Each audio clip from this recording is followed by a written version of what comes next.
دام بیماری چې کوم ادا دي ته شوګر ویلې کیږي او دام د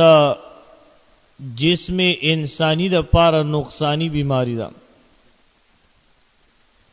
او انسان ته ډیر زیات نقصان رسي وجود ور سره کمزوري کیږي اډو کې غوخه ور سره رجیږي او د قرنګي د دی وجنا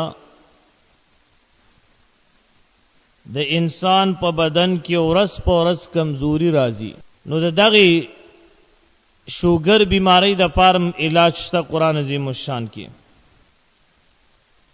د سورته بنی اسرائیل آیات ده 15 سپاره ده رب ادخلني مدخل صدق واخرجني مخرج صدق واجعل لي من لدنك سلطانا نصيرا دا آیات مبارکه د قزینه به وی رب ادخلني مدخل صدق واخرجني مخرج صدق واجعل لي من لدنك سلطانا نصيرا که مسلمان بندا چې د شوګر بیمار وي نو هغه دی دا آیات مبارکه روزانه پابندې سره یو سلوي غزلوي او خپل ځان باندې او په اوبو باندې چوفکي او غوبدي سکی الله رب ذل جلال جل جلاله به شوګر بیماری کنټرول کیو ختم بشي